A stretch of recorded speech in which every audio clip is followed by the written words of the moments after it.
20 июля 1944 года вполне могло стать поворотной датой в истории Третьего Рейха. В этот день Гитлер должен был умереть.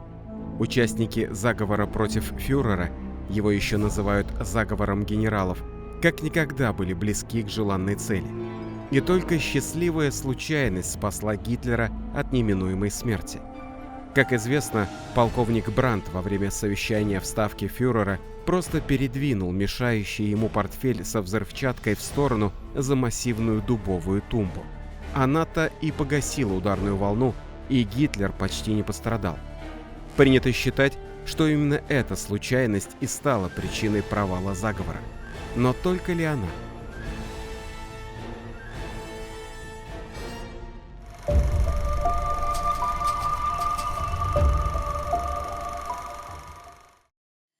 Главным действующим лицом заговора был Клаус фон Штауфенберг. Группа заговорщиков во главе с ним могла изменить ход мировой истории раз и навсегда, но потерпела полное поражение. Почему? Какие ошибки они совершили? По какой причине государственный переворот провалился? 20 июля 1944 года около 7 утра полковник Клаус фон Штауфенберг вместе со своим адъютантом Вернером фон Хафтеном на курьерском самолете вылетел с аэродрома Франсдорфе. Самолет взял курс на город Растенбург. Именно там, в лесах Восточной Пруссии, и находилась ставка Гитлера «Волчье логово».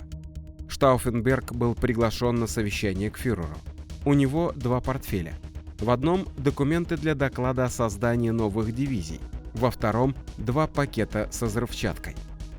Штауфенберг был полон решимости взорвать Гитлера любой ценой. Само решение убить фюрера заговорщикам далось нелегко. Идя на такой шаг, они понимали, что являются предателями чисто формально, потому что нарушают присягу, покушаются на жизнь первого лица в государстве, главнокомандующего. Тем не менее, они должны были пойти на этот шаг, чтобы хотя бы оправдать себя, как они говорили, перед вечной Германией и перед мировой историей. Штауфенберг был человеком решительным. Герой войны, получивший тяжелые ранения в Африке, считался очень перспективным офицером Генштаба. В середине войны он находился у Роммеля в Северной Африке, где и был сильно ранен, остался без руки, без глаза. Но, несмотря на такие тяжелые ранения, он продолжил военную службу. Упорства и силы воли этому человеку было не занимать. Почти все участники заговора 20 июля 1944 года принадлежали как раз к военной элите Германии и традиционно разделяли национально-консервативные взгляды. Приход Гитлера к власти они встретили с воодушевлением. Но постепенно отношение многих офицеров к политике фюрера менялось. Приблизительно с 1942 года одна часть этих военных разочаровалась в методах ведения войны, прежде всего на Восточном фронте, где они стали свидетелями, а в некоторых случаях сами непосредственными участниками экзекуций над мирным населением, что многих приводило просто в шок. Генерал фон Тресков вспоминал, что лично на него особенно подействовали массовые убийства подразделениями СС женщин и детей на оккупированных территориях Советского Союза. Позже похожее перерождение происходило и со многими другими военными. Но одно дело молча переживать, а совсем другое – предпринимать активные шаги по ликвидации гитлеровского режима. Действовать активно решались немногие, а на физическое устранение фюрера и вовсе были готовы единицы. Это такие, как генерал Рудольф Кристоф фон Герсдорф, обер-лейтенант Вернер фон Хафтен. На руку заговорщикам сыграло новое назначение Штауфенберга. В сентябре 1943 года он стал начальником штаба общевойскового управления сухопутных сил в Берлине и получил возможность присутствовать на совещаниях у Гитлера. Ровно в 10:15 20 июля 1944 года самолет Штауфенберга приземлился на аэродроме в Растенбурге в Восточной Пруссии. Штауфенберг и его адъютант на машине отправились в ставку фюрера. Полковник был спокоен и сосредоточен. В соответствии с планом действий, помимо убийства Гитлера, нужно было еще захватить власть в стране. Но как это сделать? Именно фон Тресков и Штауфенберг придумали приспособить под цели заговорщиков план «Валькирия». Кстати, иногда в прессе называют сам заговор 20 июля операцией «Валькирия». Но на самом деле это несколько разные вещи. «Валькирию» разрабатывали вовсе не заговорщики. Дело в том, что Гитлер панически боялся вторжения с воздуха парашютистов-диверсантов, которые однажды наверняка попытались бы его убить. На случай подобного нападения, а также для любых непредвиденных ситуаций, например, восстания военнопленных, и был утвержден план специальных мероприятий, названный «Валькирия». Что же так понравилось в этом уже готовом плане заговорщикам? «Валькирия» регламентировала порядок действий всех органов власти на случай чрезвычайной ситуации. Будь то вторжение диверсантов или даже покушение на фюрера, в стране сразу вводилось военное положение.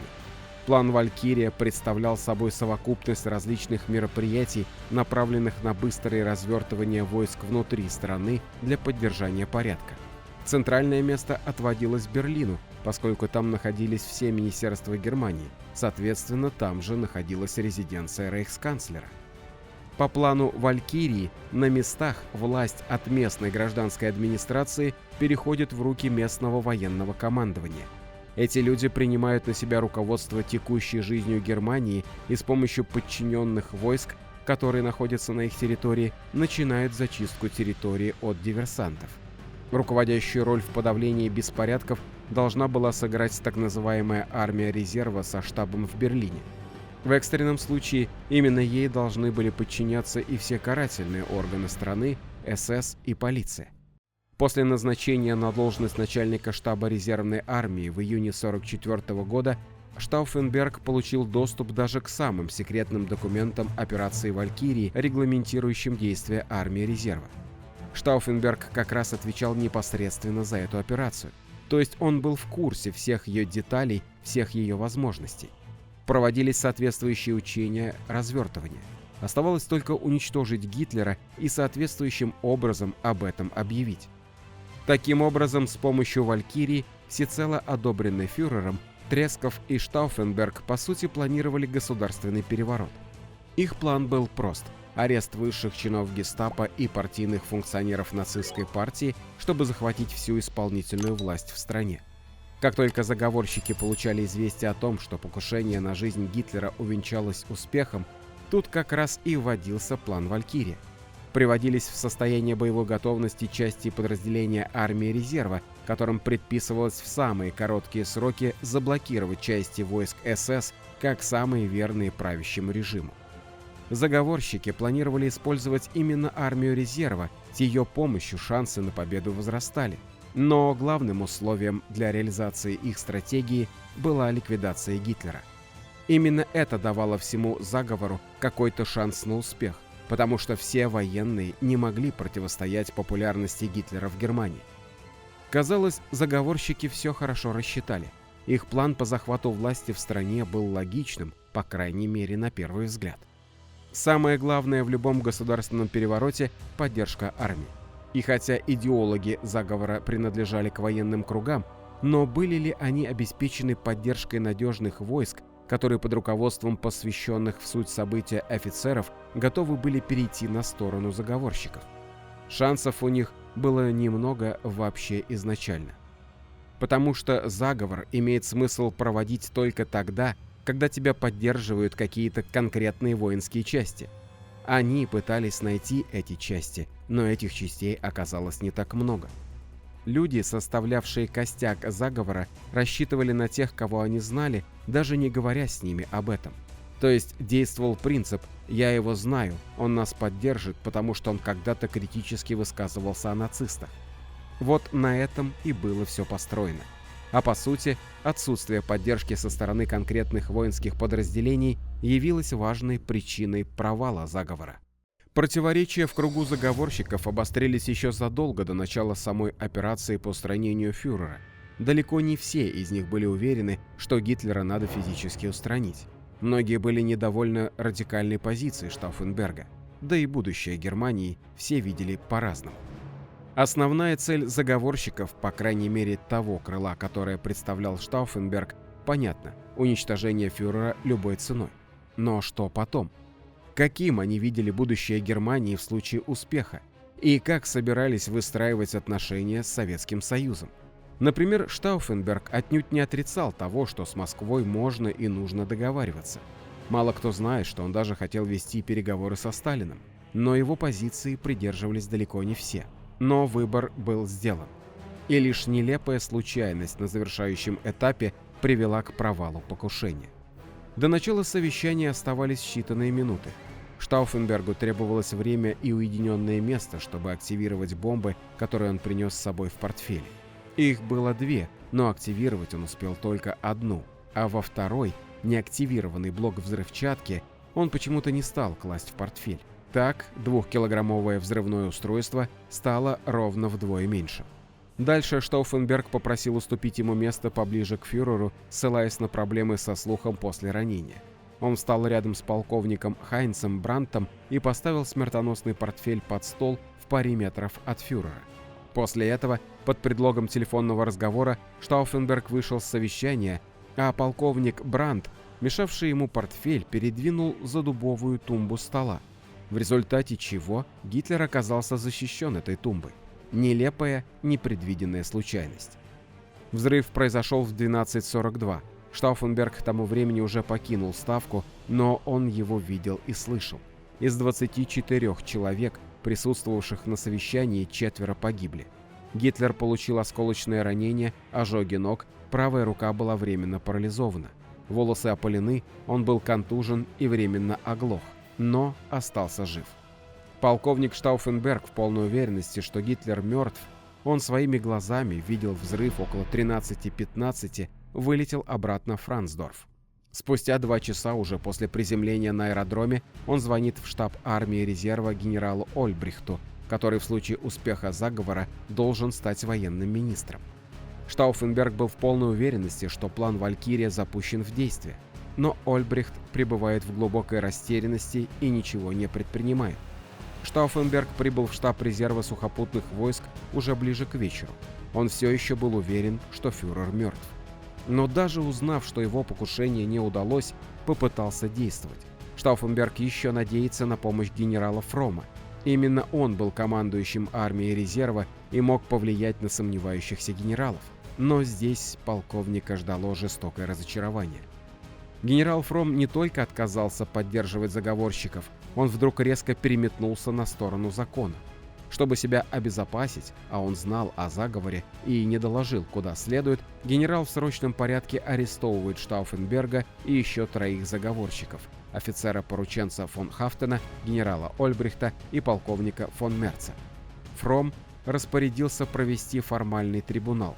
По военному уставу он имел на это полное право в обстановке чрезвычайной ситуации, и к смертной казни были приговорены все 4. Они были незамедлительно расстреляны во дворе министерства. Фромм таким образом хотел показать свою лояльность к Гитлеру и одновременно устранить ненужных свидетелей, которые на следствии могли сообщить о роли Фромма в заговоре. Но спасти свою шкуру Фромму не удалось. Его участие в заговоре было также доказано, и он был казнен. В ночь после покушения Гитлер обратился к нации по радио. Он обещал жестко покарать мятежников. Кровавая машина репрессий была запущена моментально. Была сформирована специальная комиссия, которая занялась поиском и расследованием всех обстоятельств. Произведены были массовые аресты. Всего по решению Народной палаты были приговорены к смерти около 200 человек. Среди них 1 фельдмаршал, 19 генералов и 26 полковников. В современной Германии Штауфенберга и его товарищей чтут как героев и антифашистов. Сегодня на месте их казни стоит мемориал. Именно здесь дают присягу молодые воины Бундесвера. 20 июля объявлен в Германии днем траура. Штауфенберг и его соратники совершили отчаянно смелый поступок, но стоит ли их идеализировать? Наверное, нет. Они стали жертвами собственных заблуждений. Слишком они были увлечены фигурой Гитлера и слишком поздно поняли, что он с их помощью толкает Германию в пропасть, а за иллюзии всегда приходится расплачиваться, иногда ценой собственной жизни. Ставьте лайк, подписывайтесь на канал и оставляйте свои комментарии. До новых встреч!